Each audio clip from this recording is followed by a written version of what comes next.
So let me introduce myself. My name is Dave. I'm the curator here at Absolutely Cultured, and I lead on the programme of exhibitions and events, predominantly through our building here at Humber Street Gallery in Hull. And we're really glad that everybody could join us this Wednesday evening for this wonderful and exciting exploratory talk by Haunted Machines. So this, just to give you a bit of context, this event has been organised as part of the events programme coinciding with one of our current exhibitions here at Humber Street Gallery, titled Showreel by Cara Chin, which is a wonderful exhibition. Hopefully many of you have had the chance to come and visit. But what we'll do is we'll pop a link in the chat to our website so you can get more information about Cara's exhibition itself. And I'm just going to go through a little bit of housekeeping. So we are recording this evening's conversation and talk, mainly for our own archives. So if anybody has any issues around recording, feel free to get in contact with us towards the end. We'll put our contact details just in the chat, but feel free to get in contact with us if you have any issues with recording. There is also closed captioning available. So you'll see a button at the bottom that you can toggle, and we've just connected up to a closed captioning piece of software. So hopefully that's as accurate as possible, but please do leave us some feedback at the bottom if it's not as accurate as you'd like moving forward. So just to go through a little bit of the running order. So after my short introduction, I'm going to pass over to Natalie and Tobias of Haunted Machines.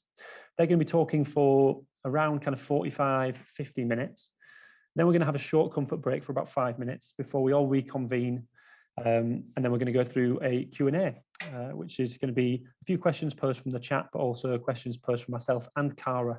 So it'd be really great if people could use the chat function throughout to be able to contribute questions, contribute to the conversation alongside today's talk, and just to add anything that you think is particularly kind of interesting in relation to what's been discussed. And finally, we're just going to pop a little bit of a small feedback form link in the chat as well at the end. And we really would appreciate, it only takes a couple of minutes, people to be able to just log their feedback in there, because it really helps us think about future programme, future events, exhibitions, all these sorts of things. And we really appreciate any opportunity to gather any feedback from you all. So just to start with, I'm just going to read a very short extract, kind of 4 or 5 lines from the exhibition guide for Cara Chin's exhibition, just to lay the foundations for everybody, so we're all on the same page. The showreel explores our relationship to reality and simulations, which imitate or recreate real-world situations in a controlled environment. So as simulation technology becomes more accessible to the everyday user, unsuspected images of products around us are saturated with computer-generated imagery, or CGI. Showreel is an exhibition that invites you to question what we classify as real and how the ever-increasing sophistication of the digital world may alter our very understanding of what surrounds us. So hopefully that lays the foundations to some of the things that are going to be explored today by Natalie and Tobias. But I also wanted to just read a very short introduction to Haunted Machines and Natalie and Tobias themselves. So Haunted Machines is a global super brand, research and curatorial project from Natalie Kane and Tobias Revell, initially exploring stories of myth, magic and monsters in technology, and more recently, the automated production and dissemination of images. So Natalie D. Kane is a curator, writer, researcher based in London. They're the curator at digital design at the V&A Museum within the design, architecture and digital department. So previously, they were the curator at Future Everything, where they curated and produced events and exhibitions in Manchester, Singapore and Taiwan. And they were a research associate at strategic foresight agency Changeist. Tobias Revell is an artist and designer. He's currently the design futures lead at Arup and formerly the program director of graphic design communication at London College of Communication, the founding director of design research consultancy Strange Telemetry, and the founding member of Supra Systems Studio. So a nice tongue twister at the end.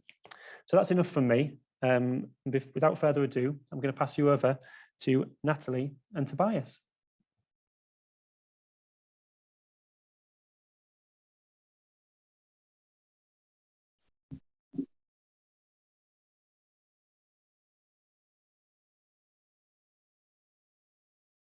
Hello, we're Haunted Machines, and I'm Natalie Kane.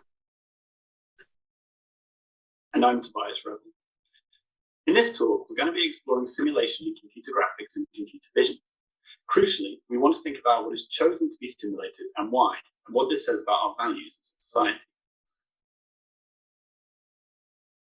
We've broken this talk into 3 sections. Firstly, we'll look at how natural phenomena are simulated, what we choose to observe and why. Secondly, how these phenomena are modelled and simulated inside and by computers. Finally, how do these simulations return to impact the phenomena they are modelling? How the so-called real world is implicated by its simulations, and even how people try and make it align more closely with simulations.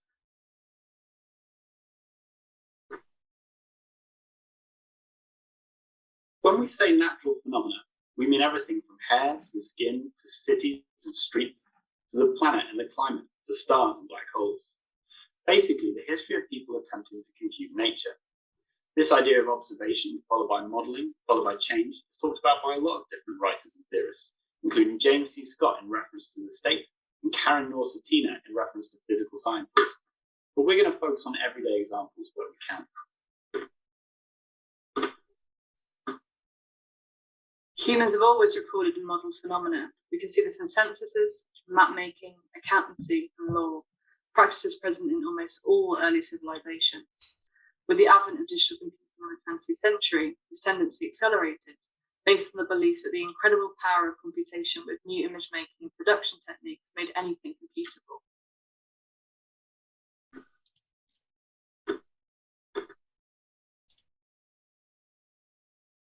Now, new technologies in computer graphics and vision, like machine learning, real-time rendering, data visualization, and desktop computer graphics software, have created a world filled with rendered, synthetic, and artificial images, leading many to question what is real and what is fake.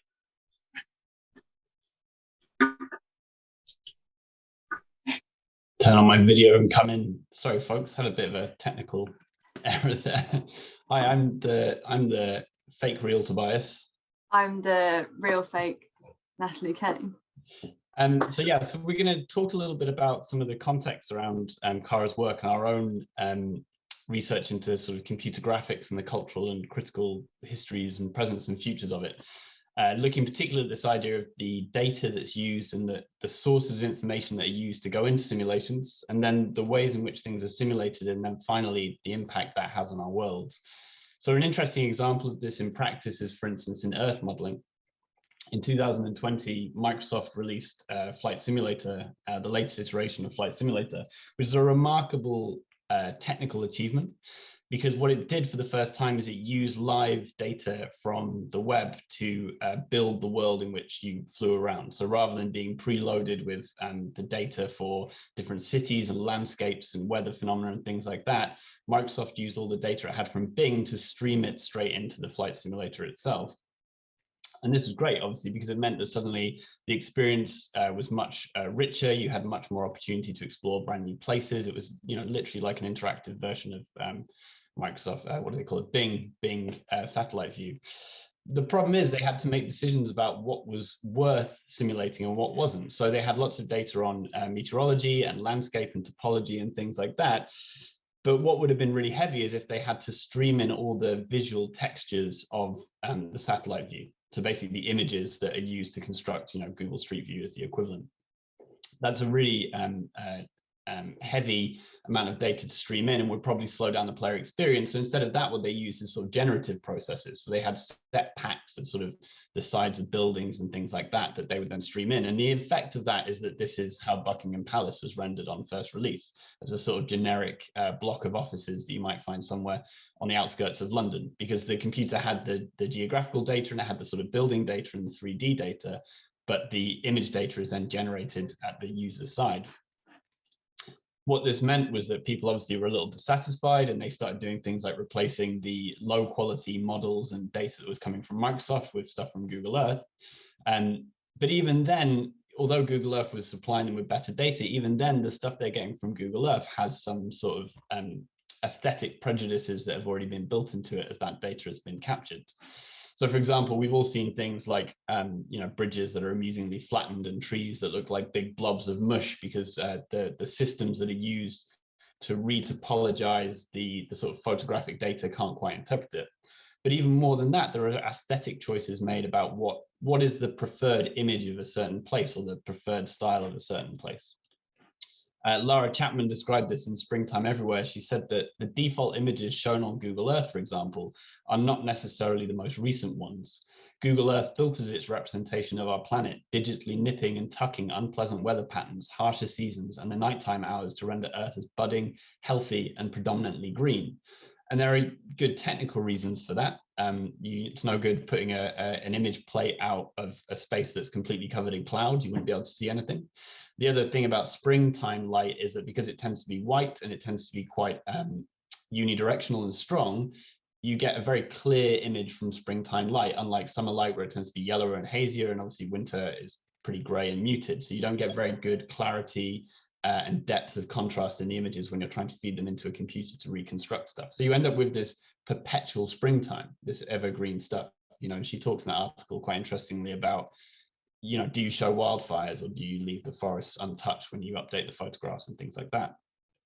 And when it comes to video games / simulators, or even our experience of Google Earth, this may not seem ultimately that consequential, but one of the sort of ambitions of climate scientists and various policy scientists and things like that is to build massive reconstructions of the Earth. So for instance, there's a project going on at the moment started by the European Union called Destination Earth, shortened to Destin-E, in which they're trying to build a complete replica of planet Earth, and that's using meteorological, climatological data with a view to also going up to things like infrastructure and economics and things like that. But even when they construct this simulation, they will necessarily be making choices about what data about the Earth is worth using and what's valuable and what do they feel is the most accurate reflection of the Earth for their own purposes. So in this example, it's a really simple example that shows how the data that goes into the project, the way that project is then realized and simulated, and then the impacts it has on the world all come together. Anything to add to this, Natalie, before we move on? I realize I've talked consistently. All right, hopefully the sound will work on this one.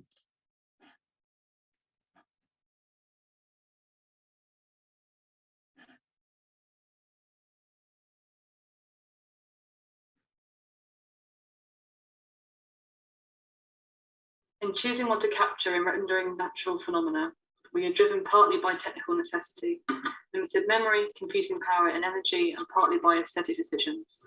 Aesthetic decisions themselves are highly biased, informed by the preconceptions of the people doing the capturing and modelling. For instance, Theodore Kim has written and talked extensively about how computer graphics research into humans has almost exclusively been on white skin and hair. White skin is semi-translucent, relying on subsurface scattering for realism, and white hair is generally straight. By contrast, black skin tends to be more reflective, and black hair more curly and kinky. And relatively little work has been done on these aspects until very recently. As most researchers are white and work with white actors, few question the inherent biases as they work to digitize and render a view of Hollywood that was unrepresentative of society.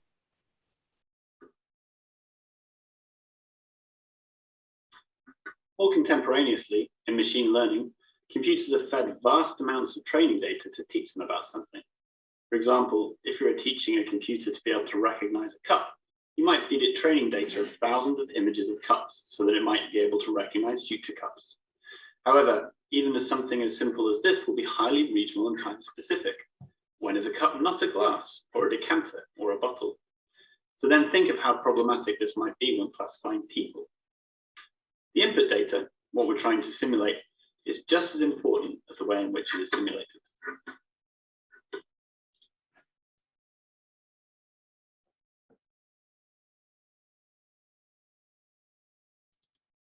So computer graphics and computer vision have a really entangled history because they feed sort of almost directly one into the other.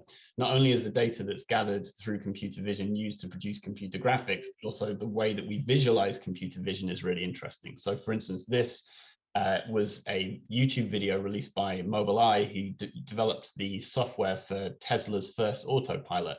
And I believe the video was called something like, what a Tesla sees or something. What's really interesting about this as a project is they're trying to create a sort of impression, almost like a sales pitch of how advanced their technology is. But the reality of a Tesla is it doesn't see anything. Computer vision doesn't involve sight in the way that we understand it, where we take in visual data, if we want to talk about it reductively, and then compare it to our past memories and experiences and make judgments, right? So a Tesla doesn't see cars or people or streets or buildings. It just sees data, or it processes data on the proximity of various objects and then makes decisions based on them. And the result of this sort of disconnect between how we think about what computers do and what they actually do results in, you know, kind of horrific outcomes that also have sort of strange twists to them. So this was the first fatal crash of a Tesla in Florida in November 2016. I should probably put the date on there. Late 2016, in which the Tesla failed to detect an oncoming truck turning across it and then went straight into the side of it. And Tesla wrote a blog post about this afterwards, saying that the car had mistaken the side of the trailer for the white of the sky. So in the way that the computer was processing its input data, the side of the truck was indistinguishable from the white of the sky. The value judgments it was making, not it was making, the value judgments that had been programmed into it didn't allow it to discern between those two things. So in 2000, I think it's 2006, Dr. Feifei Lei, who was a researcher at Stanford University, started to create ImageNet, which is a number, I think it was around 600,000 images, maybe more. It started at 600,000, went up to 14 million images. Yeah, I think it's 14 million. Then went to train basically a data set which went on to become the largest training for machine learning ultimately, which has gone on to influence. And I think it's hard to really gauge the level of impact that ImageNet has had ultimately on the machine learning community. And the way that it was trained and identified and tagged was by the Amazon Mechanical Turk Workers Network. I think, Labour, well, basically it was Labour. And many years later, so I think it was probably about 10 years after its use, it was found to have significant bias problems, because obviously what happens when you train a network is it takes on the biases of its user. It's not an objective system. The machine itself isn't obviously making decisions about what kind of how it identifies people. It takes on the biases of the people who are often low paid, highly stressed, making decisions at very, very high rates about what those particular things are. And it ultimately leads to significant problems within how it later on kind of surfaces those issues many years into the future. So it comes up with, for instance, this particular, I think it's from around maybe 2000, and actually I think this is quite an early example from around 2000 and I don't know, I think it's around 2015, this example, but actually there it went on to have much more kind of permeating issues around things like occupation. So there's a project called ImageNet Roulette by Kate Crawford and Trevor Paglin. That's not the first project that actually services, but it's probably the one that's most popularized. There's actually many more researchers who had done that work previously.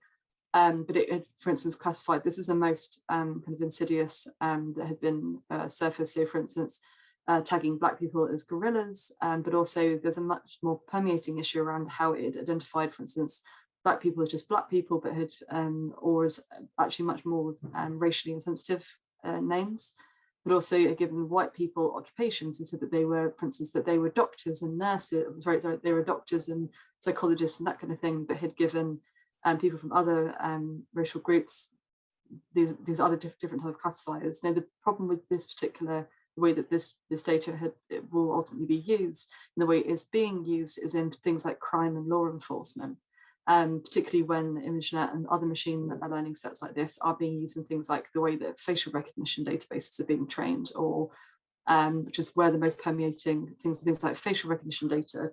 So this is where you start to see where things like the kind of mostly kind of casualization of labour and machine learning data sets have a more kind of bodily and more violent impact within kind of society ultimately.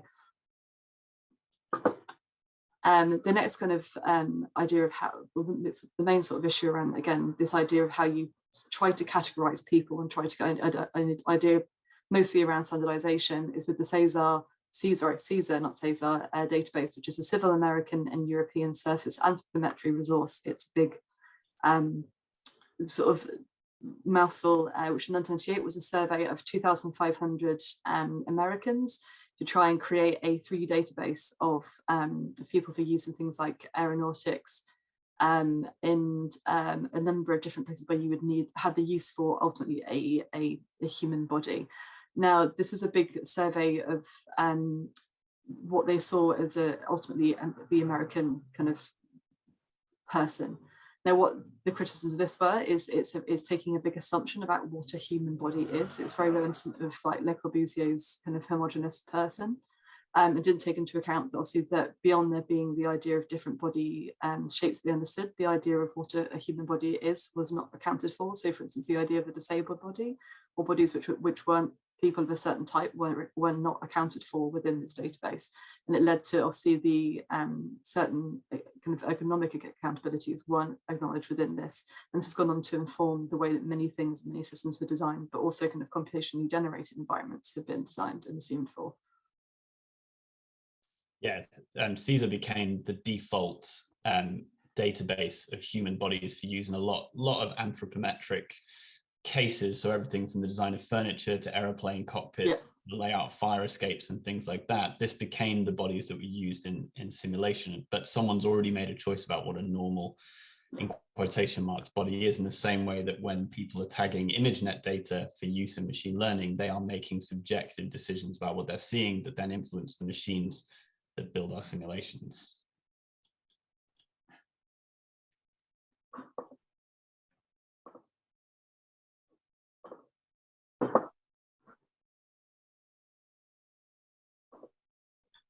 The last decade has seen rendering software become even more accessible. While the artists who worked on films like Jurassic Park and Toy Story were computer scientists with a highly advanced understanding of the software, it's now possible to learn how to make high-quality animations, games, and images at home, and technologies like machine learning are only making it easier. This has meant an enormous explosion in rendered images and artistic practices, but has also brought problems like the standardization of software.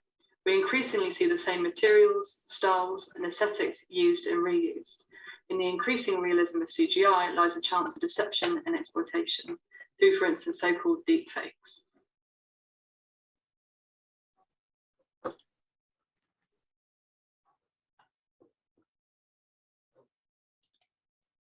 Yes, so now here we are in the world of computer graphics. I think it's inarguable that most of the visual content we interact with on a daily basis is computer graphic, has been automated in some way, either fully through a rendering platform or at least through some form of editing software. As of 2014, 75% of IKEA images were renders, and we can only presume that that number is much, much higher at this point. It's 95% now. Is it? Yes, I imagine so. And this makes total sense because, you know, IKEA has an enormous digital database of all its furniture products, its CAD files. It's very easy to put them into rendering software. And if you're trying to arrange spaces with just the right light and feel and balance and use of composition and shape, it's much cheaper and easier to do that inside a desktop package than it is to do it in a physical photograph studio. One of the major benefits, in fact, that the lead of this project talks about is the fact that they can really quickly reorient renders for different regions by changing the decoration or the food that's on display and things like that. So they can really quickly use the same item for different regional effects based on where they're trying to send them. But what this also implies, again, although it's slightly harmless, is a sort of lack of literacy about computer graphics in contemporary culture. It's hard to know, but I don't think that we'll look back on it in the same way that people did at the advent of film or photography or even video games, where it becomes something that's quite controversial in some ways. This is an image from 2009 called Drone by Michael Hahn. And around this time that this image came out, it was featured a lot in the popular press because of the fact that there was a lot of coverage of these new drone warfare programs going on in places like Afghanistan, Pakistan, and Yemen. And this image got featured a lot, and the reason for that is it's a good, clear image. It's quite large. It's about 4,000 pixels across. It's quite easy to use at a time when there really weren't many images of drones. But this is a computer graphic. It's a complete render made by a hobbyist, not by anybody with any nefarious aim. Michael Hahn's just a sort of Cinema 4D user who posted it to a forum. People very quickly figured out it was a render because of the numbering convention being wrong, apparently, on the tail. But the point is, this image sort of promulgated through culture really quickly and became the de facto imaginary for how people then thought about drone warfare. It was these sleek, sort of smooth, sexy objects over desert mountains firing missiles at sort of off-camera bad guys. And this became a sort of default imaginary for something that up until that point was largely invisible. So these images do start to have a gradual effect. And of course, in things like machine learning, which is advanced. You have this. Oh. You're right. You're muted, Natalie. Go, carry on. Okay. My internet dropped for a second, sorry. Oh, okay. So yeah, so machine learning, of course, has come on in an enormous amount since sort of 2015-ish. This paper was published in 2017, was seen as pretty groundbreaking, was the ability to use input data of video of someone speaking to completely replicate them speaking something else. So on the left is the original data, just a bunch of video of Barack Obama speaking, and then on the right is a completely simulated video. The fear about this was that it would lead to a world of so-called deep fakes where we couldn't trust anything we could see. That didn't happen, ironically, because it turns out if you want to deceive people into believing that Bill Gates is injecting microchips into their brain through COVID vaccines, you just need to write a Facebook post about it. You don't really need deep fakes. So it didn't really take off in the same way. But it does show the advance of this technology as a sort of companion technology to rendering and computer graphics in the traditional sense. And we're starting to see these overlap increasingly through Hollywood. So, for instance, Marvel's use of remarkable computer graphics in many, many ways across all its franchises, but particularly in like the de-aging of Samuel Jackson and the inputting of various characters into scenes and things like that is sort of has remarkable implications for sort of the future of entertainment and cinema and acting and things like that. We saw Carrie Fisher return to life for Rogue One, the greatest Star Wars film of the new ones. And then more recently in the Boba Fett TV series, they used deep fakes to recreate Luke Skywalker's likeness for the sake of that. Anything to add here, Natalie?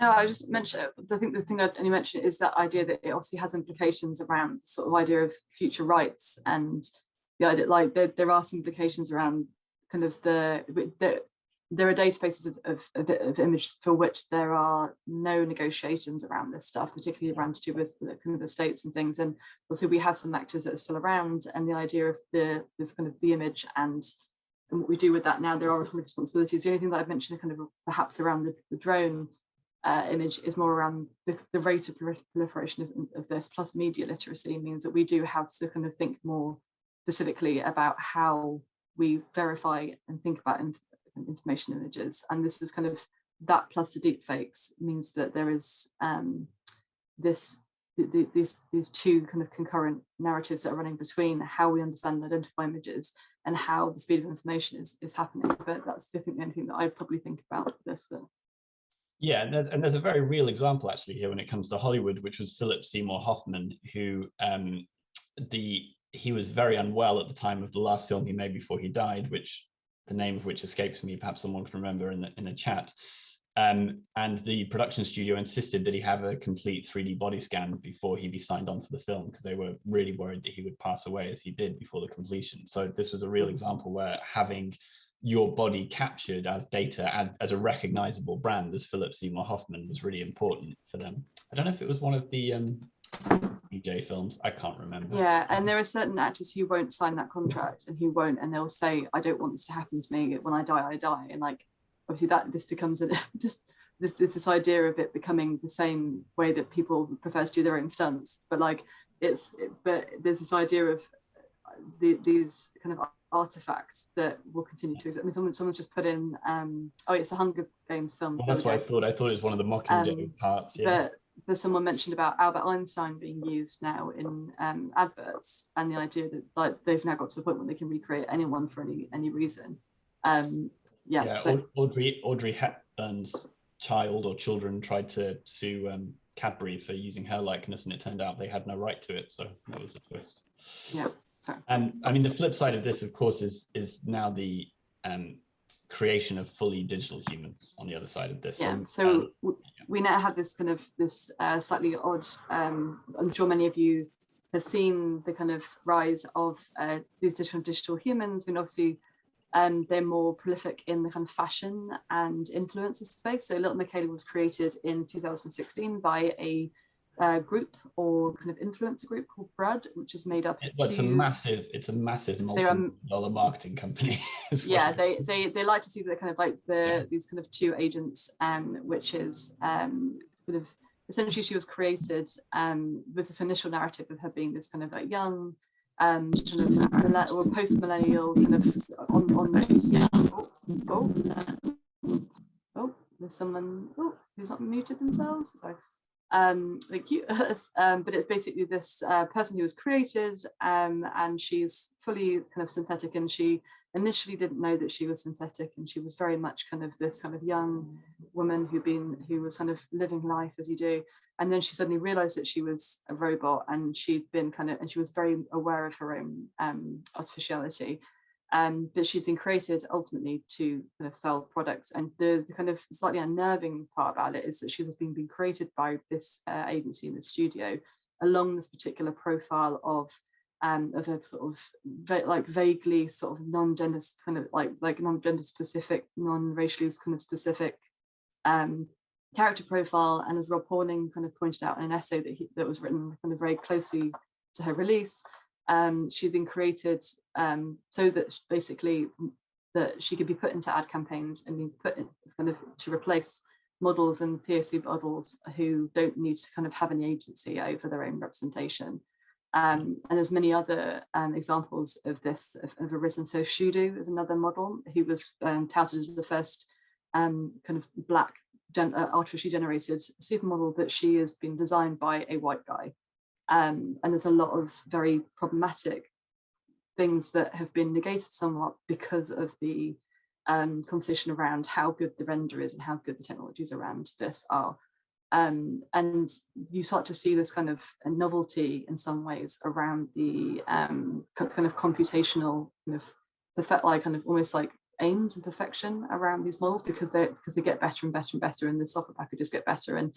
And it's kind of a very odd conversation when you see little Michaela kissing Bella Hadid on a poster board.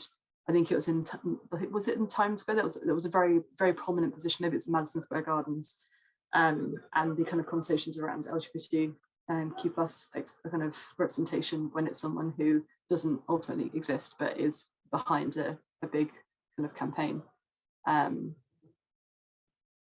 Yeah, I mean, one of the easy critiques here is that ostensibly they've created a non-white digital character who can be easily exploited instead of owning up to actually dealing with the massive amount of exploitation and poor labor practices in the fashion industry and in the influencer world.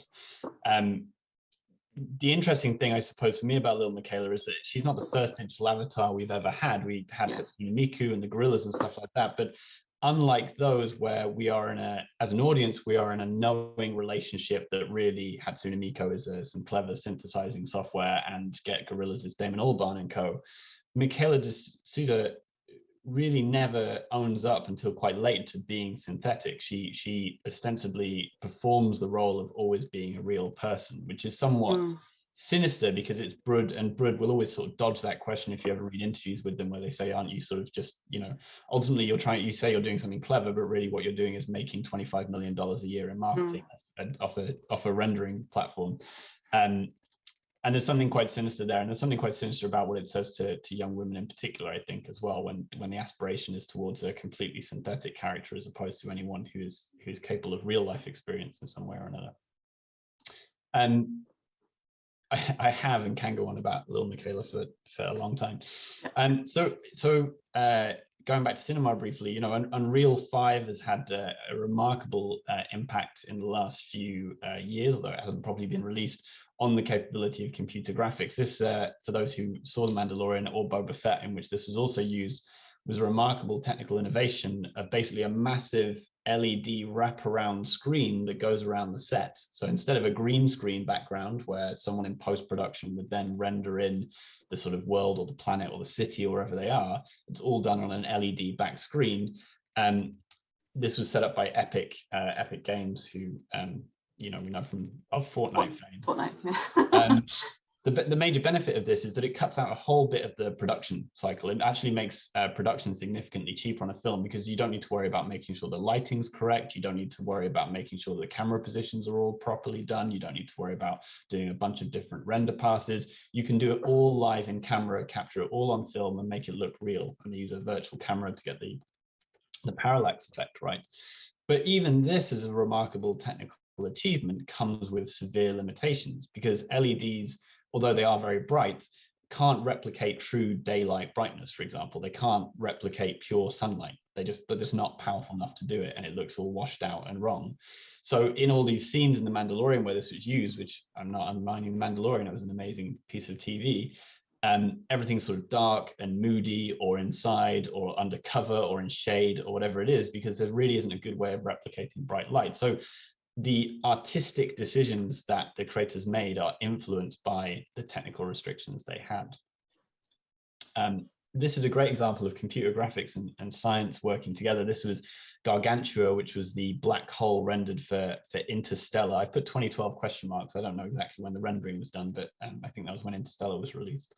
And so Kip Thorne worked at Caltech with a bunch of physicists to crunch petabytes of data they had on what a black hole might look like and behave like if it was actually approached into a rendering. So this was a scientific project. I see that Crystal's in the audience. I'm sure she'll have some thoughts on this. This was a scientific project which was about taking all this data that Caltech had and turning it into something that was visual and could be used to communicate what this might look like and what it might feel like to be near. In many ways, you can actually say this is the biggest render ever done in terms of the amount of data that's gone into it. But even here, they've made artistic decisions, and several people have pointed out that you would see red shift and blue shift at either side of the black hole. So one side would be significantly bluer, the side that's going away from you, and the red side would be coming towards you. And so you'd end up with this disparity. But the visual artist working on the film decided that wouldn't look as appealing as this sort of coagulated white blob. So that even that huge scientific project of producing this render was influenced somewhat by aesthetics. Do you want to talk about this quickly, or shall I just zip through? It's more to do with the idea of like how Netflix determines who you are, and then sets an algorithm. It's data mining, the idea of data, kind of how it decides who you are, and in this case it determines that you will be most appealed to look at other pictures of white men if it assumes that you are a white man. But again, you can probably talk a bit more on the idea of, again, this is data profiling at its best. But I think this is more to do with that. I think this is your slide away. So Well, so the interesting thing here is that for those that don't know, Netflix and I presume other services as well produce various different covers for shows, and then based on things you've clicked on before, decide which cover to show you. So if you've got a tendency towards, upper body shots of men looking at you, they will choose that version of the cover to go on when they're trying to recommend stuff for you, because they know what you click on. What's interesting about this is it's not computer graphics in the sense that maybe we've talked about so far, where there's a complex rendering engine and a bunch of maths and some ray tracing or some machine learning and things like that. But it is computer graphics in that it's taking observational data, so input data of natural phenomena, in this case, the things you watch, and then making a choice about how to give you back that information and how to display it in order to influence you, in the same way that, the black hole is trying to influence you to see this majestic, beautiful object rather than something that's maybe scientifically accurate. This is more to do with image culture, I think. So again, in the same way that kind of Instagram isn't listening to you, what it's doing is building a very complex data profile based on money, kind of information it's mining from you based on your likes and dislikes. But what it does do in a really interesting way is it influences your perception of the world.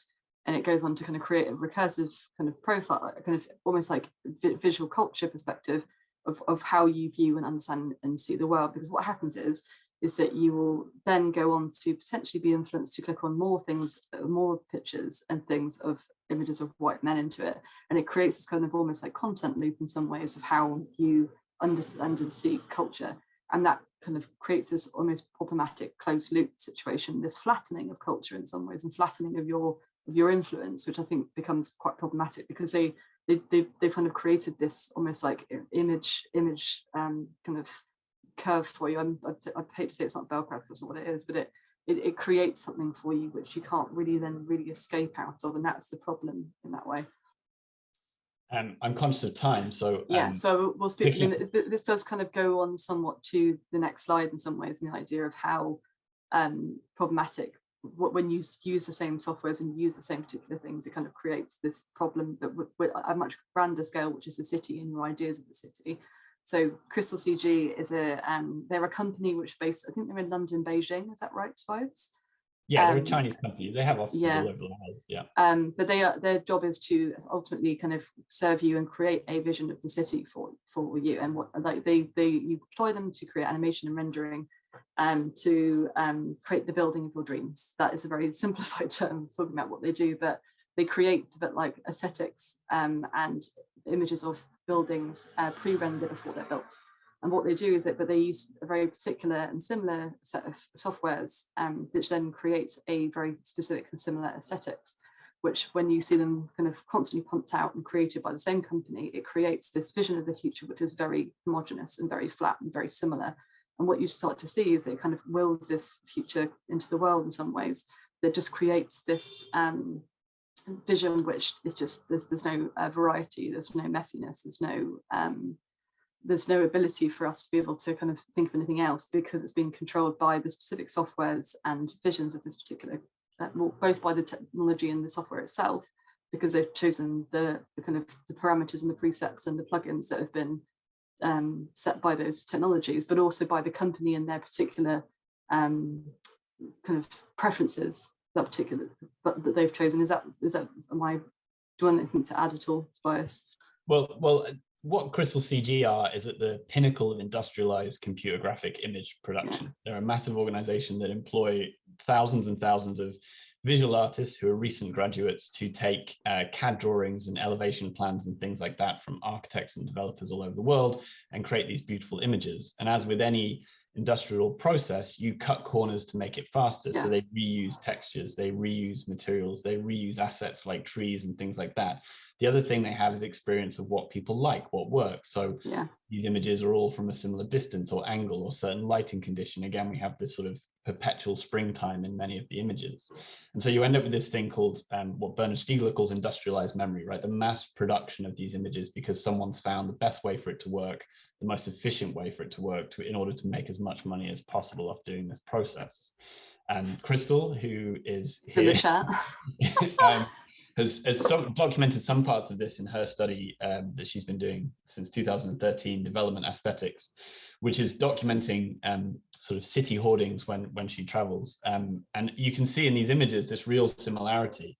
And what's impactful here is that, you know, for many people, and I'm sure most people in the chat, this is the way that most of us encounter the future, is through massive hoardings put up around the city that tell us what this next development is going to look like or what the new building that's coming is going to be like. And it's usually accompanied by a sort of pithy tagline about luxury and nightlife and things like that. But there's also this idea, I think it's John McKim who talks about it stops us from kind of wanting us to think of anything more and more interesting, more exciting, because it kind of closes down our ability to kind of expand beyond, because there's less options that are offered up to us in some ways. Yeah, yes, this idea of the foreclosure imagination, that when you're confronted by such rich and overpowering images, it's very hard to imagine an alternative to them. Anyway, moving on.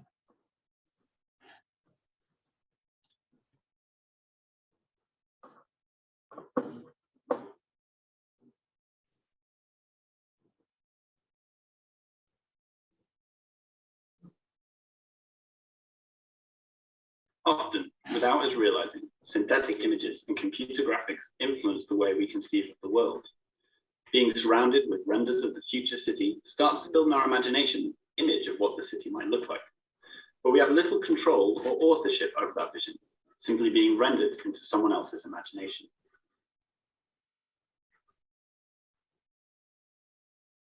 Just as with the history of image making, we tend to believe that they are representative of truth. But the fact that they can be so easily controlled and manipulated makes deception simple. However, it's often when we least expect it that synthetic or rendered images influence us most, shaping how we imagine the future in inconceivable, hidden, or invisible phenomena.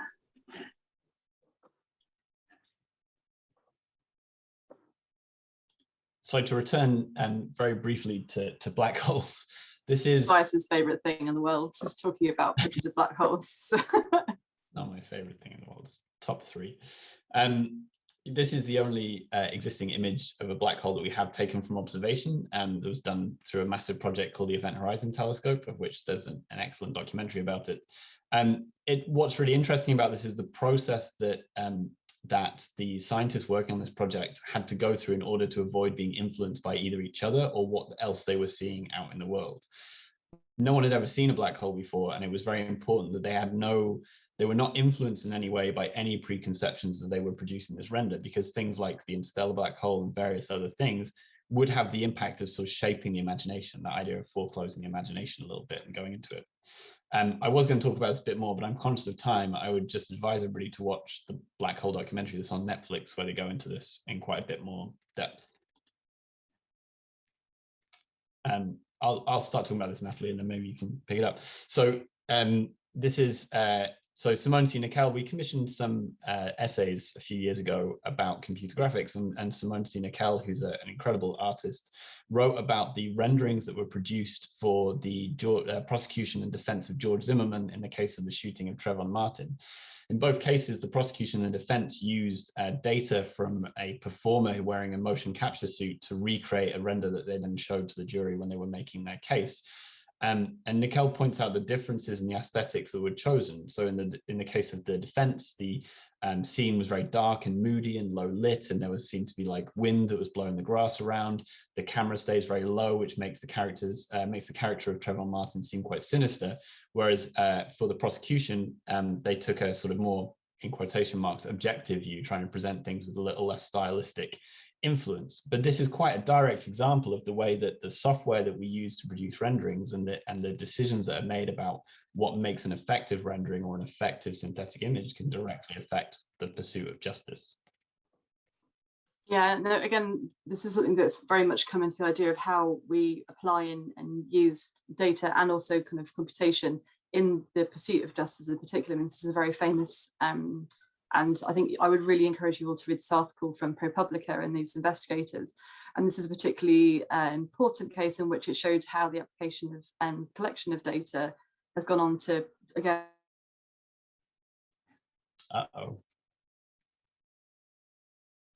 Wait, is that me or her?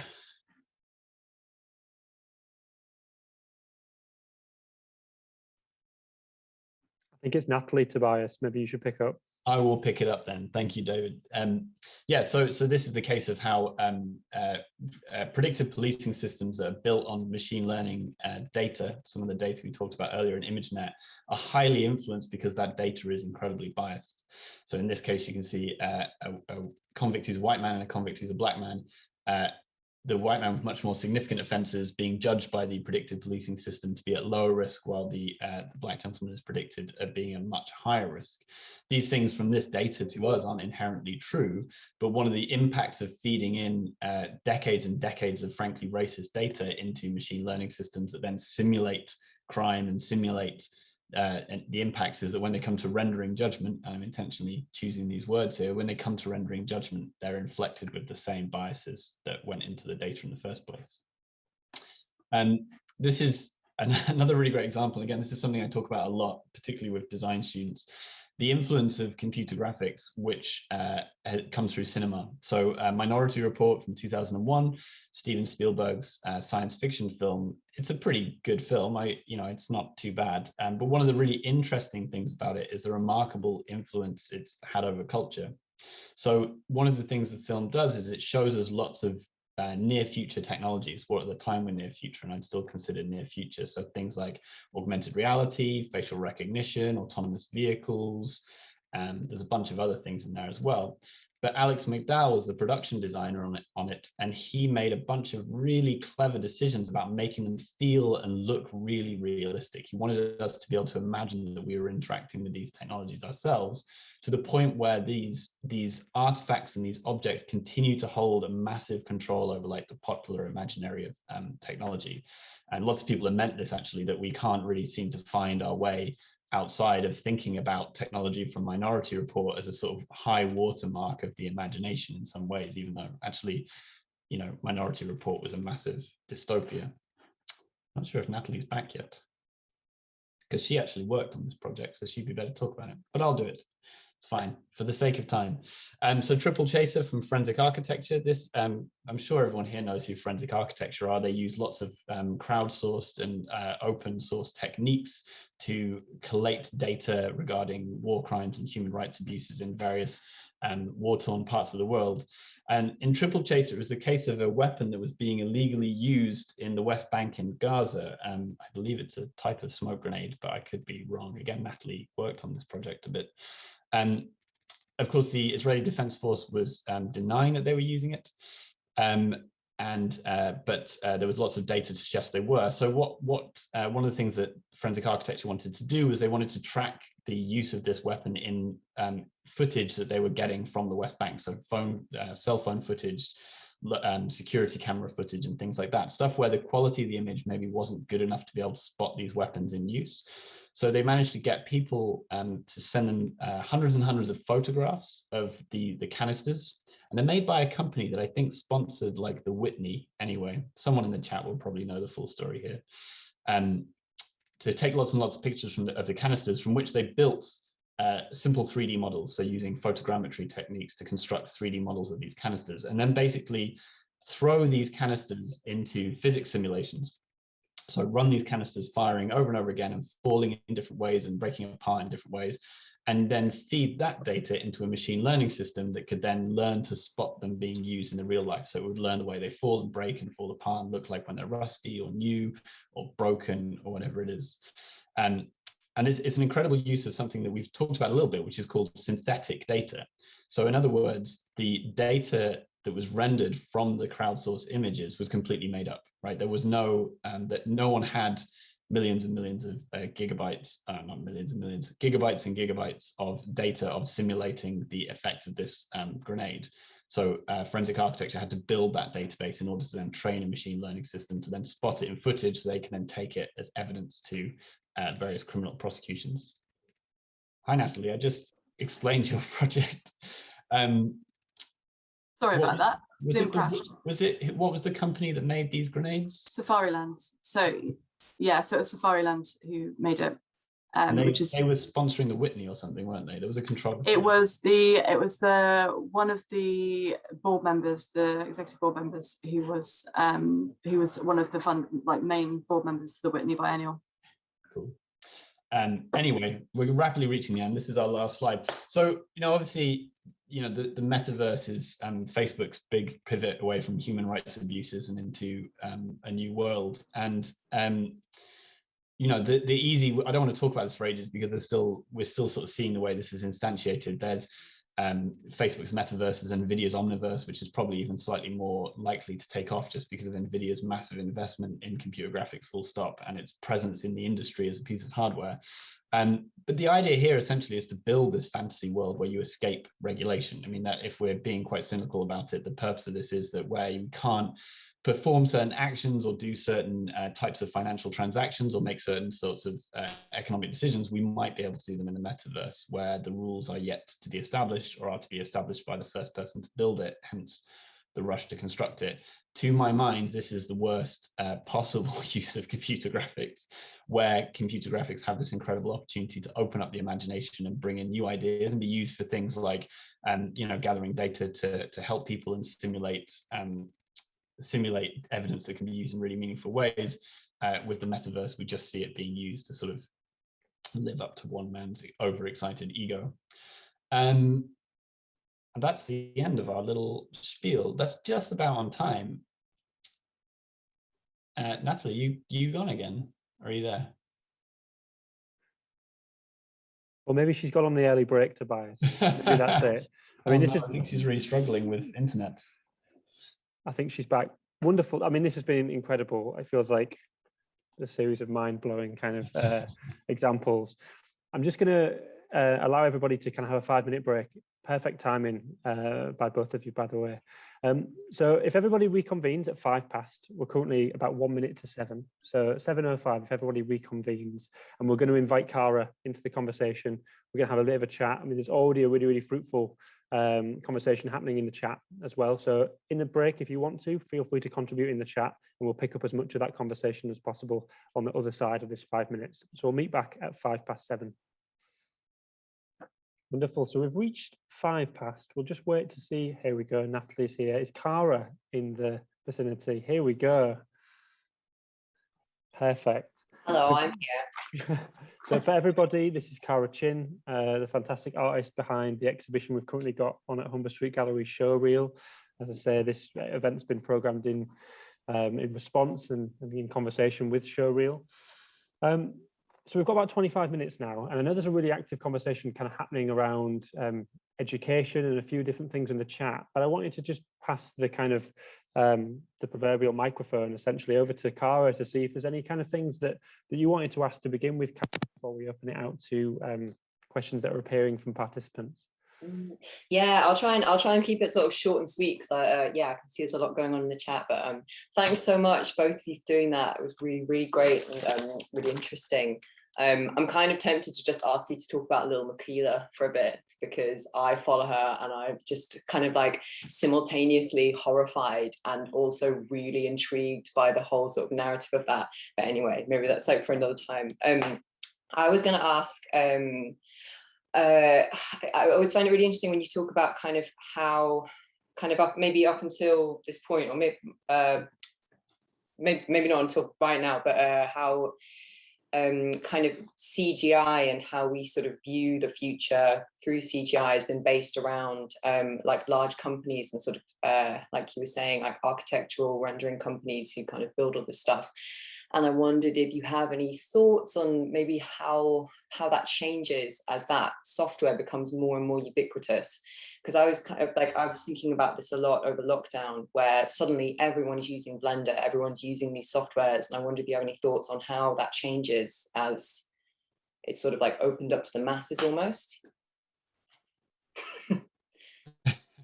It's a good question, and I would encourage everyone to use Blender. I'm not going to put anybody off using Blender. Do it. I mean, I've got a really sort of quite historical answer, which is, you know, that you can almost say there's a couple of phases. There's the bits where computer graphics is pure science, and there's a lot of people doing some really hard mathematics for a long time. And that goes up to like the mid 90s, like, you know, Jurassic Park and The Abyss, those sort of films where the people working on those did things like went on to start up Adobe and Industrial Light and Magic and things like that. Those then companies then took all that science they got and standardized a bunch of software and a bunch of, more importantly, a lot of algorithms, right? So a lot of the processes by which things light is calculated, cloth is simulated, water is simulated, you know, they start to standardize that and package it and make it accessible. And then you end up with, you know, people learning Cinema 4D or Blender or Rhino or whatever it is. I suppose the main difference is that once you're at that point, most people aren't going into Blender and going under the hood and messing around with Python to invent new things. Some people are, and I think a lot of artists are, because that's what interested them, to try and hack the way it works and the types of interactions you can get by messing around with the sort of underlying code of the software. But I think for most people, you know, you can follow the donut tutorial and have a nice looking donut in a few minutes, and that's great. Like, fine, do it. And the side effect is, as well as you've got that being mainstreamed into commercial practice, so things like Crystal CG, you've also got really interesting art coming out. Like, to be fair, you've got some really interesting like Instagram artists and stuff who popped up, and suddenly people could be bedroom artists, and they didn't need a gallery and they didn't need loads of money or resources, because they could just do it on a computer. And I think, you know, that there are limitations to that, because there's some problems with standardization of software, but I think that's really great.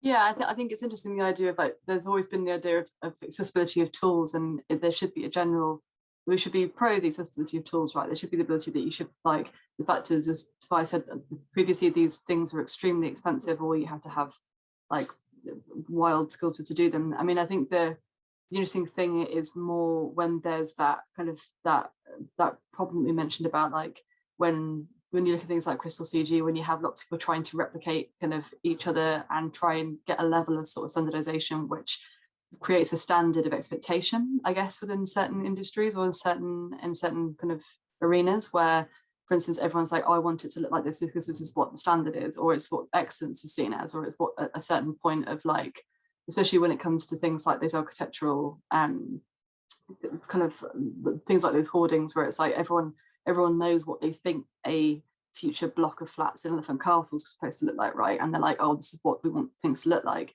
And it does mean that the kind of the benchmark is consistently pushed. And I mean, obviously, the people who create those, like, as Tobias said, like, they will be able to use these things, but they're not necessarily going to kind of be creating wild, like, Gaudi-esque buildings with those softwares when they're going to go and work at these firms initially. They might do it in their bedroom, and they might end up doing something really interesting, like, on their own time, but the job isn't to do that. In some ways, the job is to do the other thing. But the thing that ultimately ends up becoming the more public image and feeding into that is going to be the thing that makes them the money. And that's I think I don't know if that makes any sense, but like I'm personally really interested by the people, I guess, who are more on what Tobias was mentioning, the ones who are getting under the hood and making under the weird, and who are pushing the ideas of realism and abstraction to try and see what possibility there is to make different things with the tools that are afforded to them. But often that's not the thing that computer generated imagery is kind of sometimes used for. It tends to be more in the idea of like, I don't know, unless you're doing a really interesting kind of campaign, sometimes people kind of just want to make the most interesting, slick kind of textile. Like, I think we may have talked about this before outside this conversation, but the arenas that I'm finding quite interesting in, and always have found quite interesting, is where it's coming into things like fashion and how it interacts with the human body, and where the human body has become the intersection between that and synthetic and realism. But I'm like comparing that to things like the architectural stuff where it's very mundane. You have this very mundane idea of CGI, and you have the very sort of strange and weird, and how that's coming into more kind of capitalistic spaces. But I know we actually have a question from Crystal. I mean, just one final thought that's maybe also, I don't have an answer to this, but it's worth thinking about, is why is the pursuit of realism so revered in computer graphics as an art form? Like, why is realistic lighting, realistic simulation, like, you know, you get those sort of pleasing renders and stuff, like that is the pursuit. It's a strange phenomenon. I think it has to do with this. I mean, there's something in it to do with the kind of, it's deep rooted in the annals of art history in some ways, I think, genuinely, like the idea of like, you can show that you've mastered an art form because you can paint realism in some way. Like I don't know, maybe there is some comparison to it, the idea of like, it showed that you were really good at painting if you could paint something really well, like what was in front of you really well. It showed that you were a master of, and you had a really good education. I'm very aware that there is literally a classicist in the chat, as someone who I know is very good at this stuff and an art historian. So I'm like, and there are lots of people who are here, I'm sure, who can comment on this, but you showed off your education, you showed your access to and your mastery of tools by being able to literally paint realism in front of you. And I wonder if there's something about you being able to because you have your standard presets and you have the things which are available to you, I guess. Tobias, you are very good at Blender, so like, and various other technologies. I know you are, Cara, too. But then there's the ability for you to adapt and push that to make it better. But then I've always been interested by, like, well, if you're given every possible tool and thing that's available to you, why would you want to replicate realism? Why wouldn't you want to do something different and interesting and strange? And that goes to like Alan Warburton's idea of like Beyond the Uncanny Valley, which is a fantastic narrative film that I really encourage everyone to watch, and where he kind of talks about, if you have all of this stuff, why wouldn't you want to come out at the end of it and create something completely weird and wonderful and strange? I'm aware that we've got an incredibly kind of rich series of questions that are emerging in the chat. Yeah, sorry. No, and I really want to reserve a little bit of time, maybe 5 minutes at the end, to talk about one of the points that Tony's raised around design education, because I think that's really interesting in terms of how people are kind of perceiving these technologies and these approaches. But there was one question in there which maybe can kind of link on some of the other ones, and I'm going to give you the task of trying to touch on some of the other questions that are appearing and try and intertwine them into your answers. But there's this question around kind of whether or not it'd be interesting to present audiences with content warnings around what is real and what are kind of computer generated versions, and how our experience with computer generated imagery might be mediated through our understanding of what we're experiencing. And I wondered if you were able to kind of talk about your thoughts on that, and maybe how we might perceive things differently when we understand them to be generated by a computer. So you gave the IKEA catalogue idea, and actually there was kind of, wow, there's a lot more content there which is computer generated than we might originally perceive. Wait, do you mean like putting a warning saying this image is being 75% rendered, that kind of? Yeah, I suppose there's kind of in the chat there was this kind of suggestion that perhaps something like that could be applicable. Like this image is computer generated, so we understand what we perceive as to be a real object perhaps in the world, and then something that appears as a digital image of an object in the world, or this is a computer generated stand-in as a human figure compared to the reality of that, and just kind of the thoughts about how we relate to things that are computer generated rather than what is perceived to be real. And I'm using that in kind of inverted commas because it really does question what we perceive to be reality, I guess. I think there are a couple of dimensions here. The first of which is that almost any image you interact with is going to be automated in some way. It might only be a small way. It might be that the color balance has been corrected or something, but it has had a level of automation. So where do you draw the line at an automated synthetic image versus a non-synthetic image? The second thing is, I think in a lot of arenas where we interact with rendered images, we've already bought into like a contract of disbelief with them anyway. So it's in the cinema, it's in a video game, it's on an advertising, it's in a piece of hoarding, and so we're already like, you know, willing to go along with this fantasy of the render because that's part of the context in which we're consuming it. And then the final thing is, then if you're in a context where someone is intentionally misrepresenting something as false, as we've seen quite often actually, particularly with like video game footage being used in wars and stuff like that, then they're not going to tell you it's real, it's fake, because they don't want to. They want to deceive people. They want to spread misinformation and disinformation. That's part of the intention of releasing that imagery. So so what I'm saying across that is, then it's like, it's hard to say where it would be appropriate to put that content warning in. And then even if you did find the place, like where do you draw the line between a fully automated image and one that's not? Now, the flip side of this is the enormously rapidly growing field of like image forensics, which is looking at how can you decode the metadata and also the underlying data of an image to understand how it was generated. So lots of pixel analysis and things like that being done in machine learning to sort of reverse engineer images that have been produced through GANs, for example. And there's lots of really interesting writing about sort of image forensics and looking into the metadata. And actually, it turns out, similar to the issue of deep fake spreading, it's not that hard if you really know what you're looking for to tell how an image was produced, because it's either just written straight in the metadata or, you know, there's rudimentary pixel analysis that can be done to sort of figure out where it was produced and what codecs went into it. I think what's really interesting here at this point is actually the importance of things like media studies and media literacy.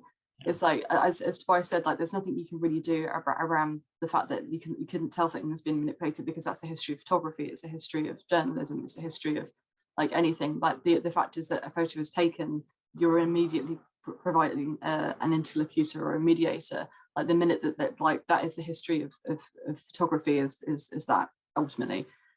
What you have to do ultimately is to tell people how to read an image and give them the education to teach people how to be critical and to do all of that work, really, to kind of help people to really think about what it means for something to be, information to be presented to you. So obviously there is all this interesting stuff around kind of forensics, but I think it's for people to kind of go through that process. And it's funny, there's a debate a couple of years ago about how all of the media studies GCSEs are being cancelled and being stopped. Like I did media studies GCSE, and I know it was jokingly called like a Mickey Mouse GCSE.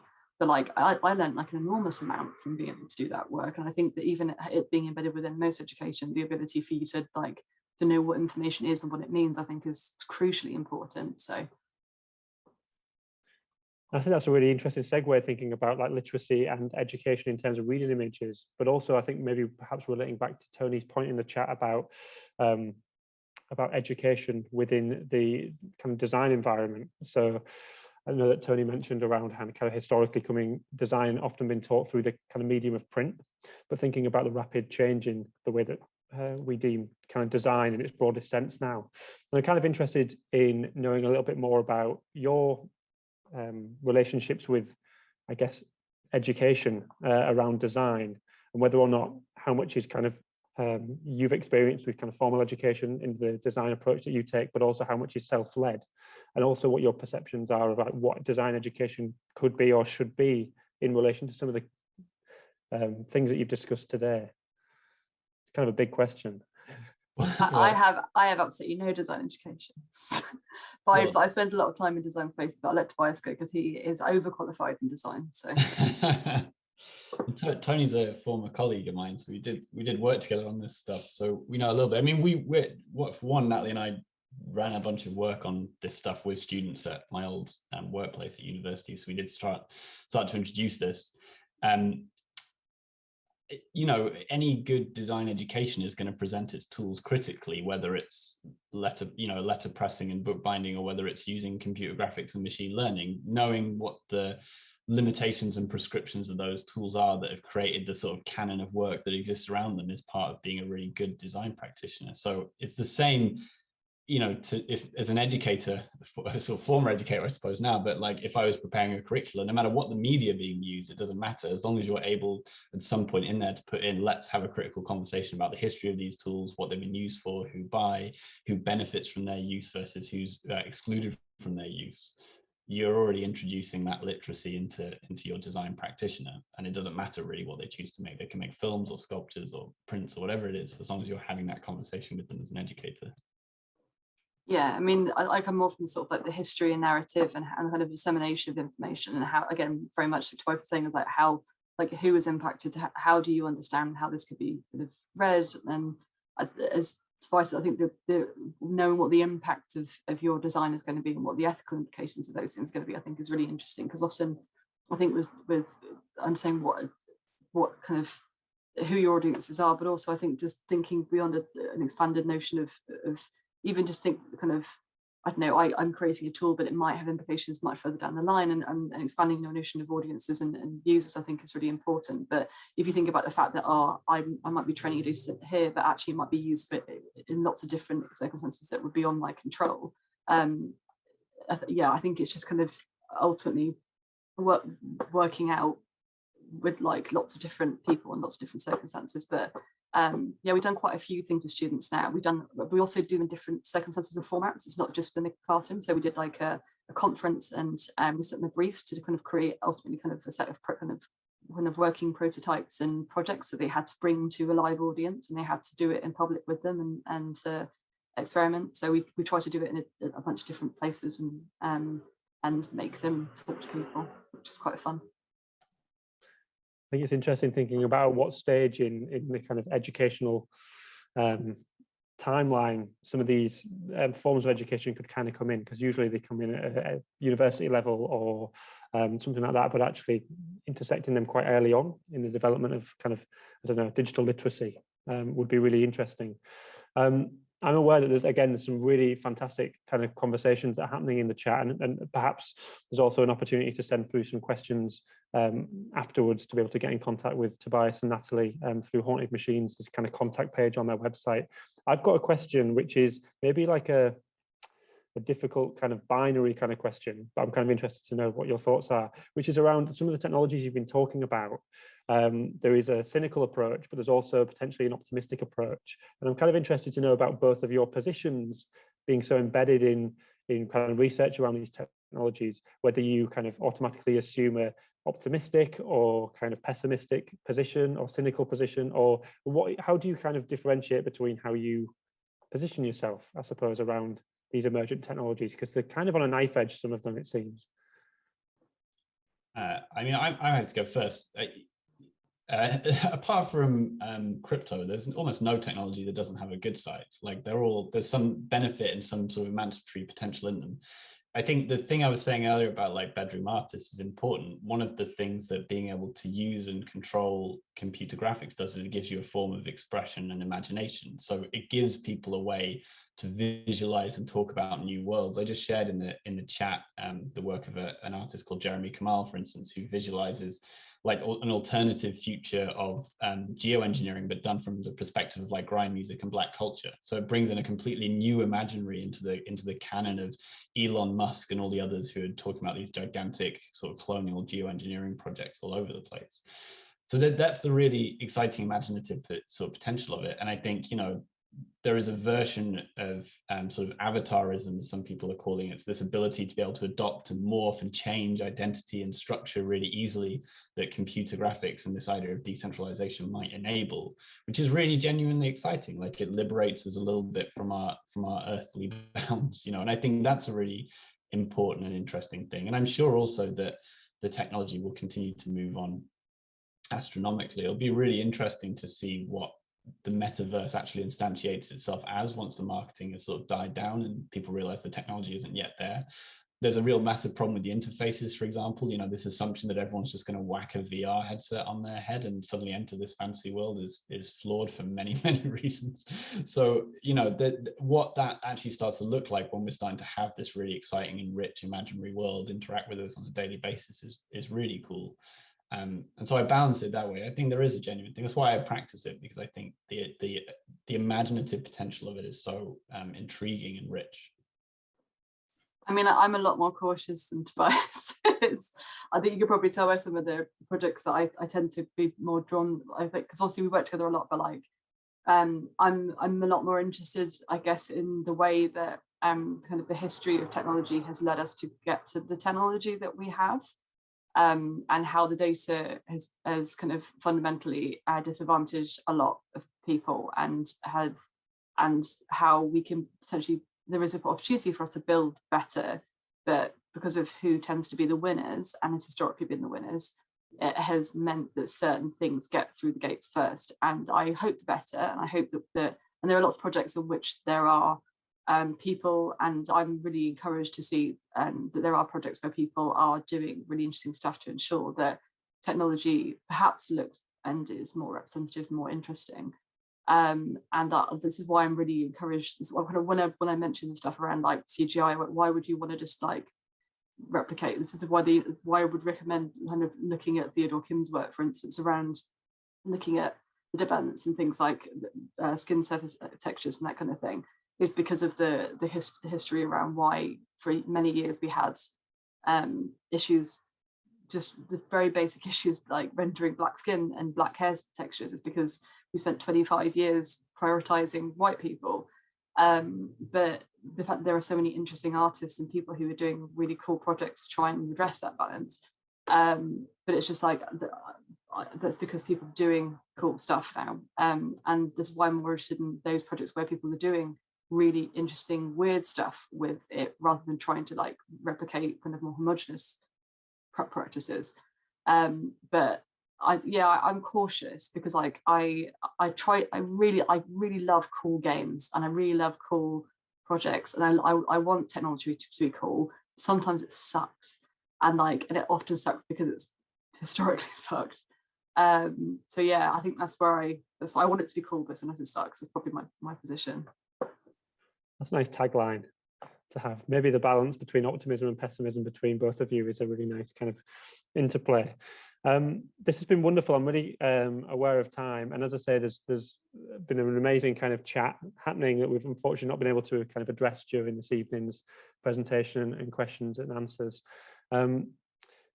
Hopefully, if anybody hasn't already been able to visit Cara Chin's exhibition here at Humber Street Gallery, you're able to visit. It's on until, I want to say, the 12th of April, off the top of my head. It feels like that's about right from the dates I've been kind of running in and out of my head over the last few weeks.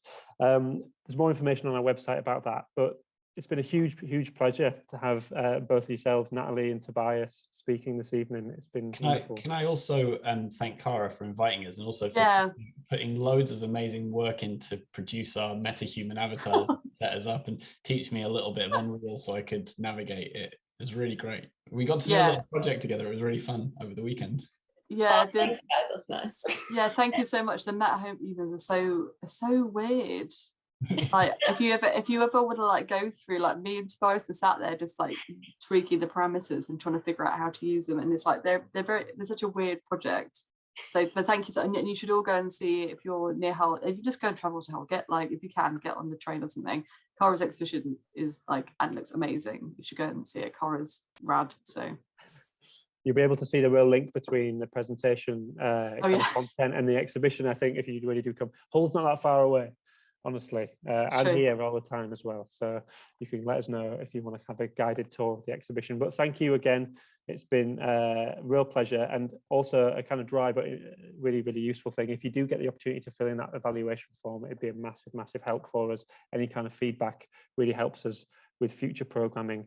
So thanks again to everybody. I would ask, if possible, if Tobias, Natalie and Cara can just stay on for 5 minutes. I always think it's nice to have a little bit of a debrief after this. But thanks everybody for coming, really appreciate it. And hopefully you can join us again for another one of these types of events in the future. Thank you.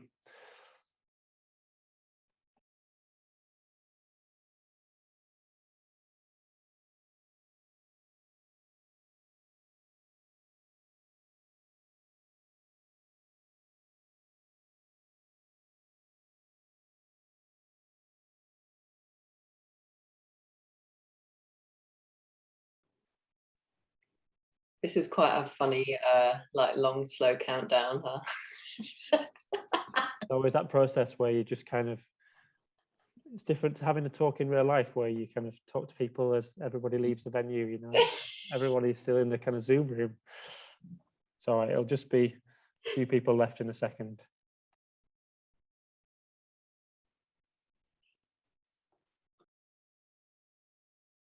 You are very lucky that my cat, that it was only my internet went down, not my cat launching herself across the laptop. So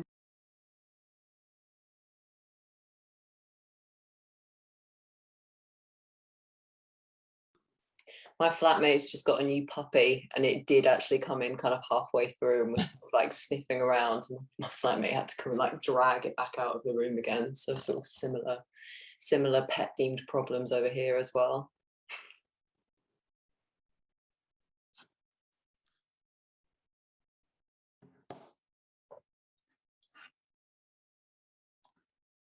I learned a lot about Unreal doing that. I think we could probably give it a crack. I've been meaning to crack it open. I really have. do I need to, do you reckon I could do it twice? I mean, a lot of what I understood of how it works is imported from Blender. So like the node-based stuff and the way that actions work and things like that. So there's a commonality in a lot of the stuff where I was like, oh yeah, okay, this is node. So I just need to look for where the right data is and then plug it in. But obviously it's a game engine properly. So I think there's a point at which it really will diverge. Okay. I should just get around to learning Blender. I need to do it eventually. So I could do a donut. A donut. I don't know why we spent a lot of time talking about donuts this weekend. Why were we talking about donuts, Tobias? Donuts. Were we? Yeah, we were talking about the donut, about rendering Homer's donut and the black hole and stuff. Oh yeah. No, I just pointed out that, you know, the interstellar rendering was like the ultimate donut rendering. Yeah. It's so big. It's a donut. And everyone does the donut rendering, right? Everyone does the donut tutorial on YouTube. I've done that tutorial. Do you know, I thought I was like maybe one of the only ones who'd done it as well. I was like, oh yeah, I know that. The sprinkles and everything. The Homer Simpson donut. It's huge. It's huge. It's its own meme. It's massive. So is it? Do you know, I haven't even seen the meme. I think I've done the tutorial, but I haven't like, that's so funny. Yeah, he's redone it now because Blender's got this thing called geometry nodes. So this idea that you don't even need to make a model, you can just plug stuff like nodes together to make stuff. And he made this video. I didn't know that. He's updated that make a donut tutorial probably about 5 or 6 times in the last 10 years. And now he just looks like he hates himself. Like he really, just like, they've changed Blender again. I need to redo the internet's most popular tutorial once again. That's so funny. Just insane donut getting like virtually fatter every time or something. I don't know. It looks really haggard and thin. It looks really bad. Oh, amazing. Just us now. Just us now. Was it? Sorry. We're done. Lauren was just closing other bits of the gallery whilst also on the laptop downstairs. So I had to ring her just to kick it's always that awkward thing where you kind of like ushering someone to the door essentially in a Zoom room. And the left their iPad on or something. But this has been great. I mean, I kind of just lost myself just listening rather than thinking about like collating questions and things for a while, and then had to kind of snap myself back in. But it's a real kind of pleasure. I feel like I could listen to kind of hours and hours of that. So thank you so much. Yeah, no worries. Thanks for having us. Sorry, my internet, my Zoom just crashed. Just decided to stop it. It was seamless. Tobias just kind of jumped in to talk about some of the bits that I assume you were going to talk about, Natalie. It was kind of a well-oiled machine. So. It was fun. I just at the one bit that I was like, I'm going to talk about all the things that I was just like, I got my notes here. It was fine. I had everything about Safari Land and all done using fake images to help search for real ones. That was my fucking line. I had to like, yep, good, fine, good.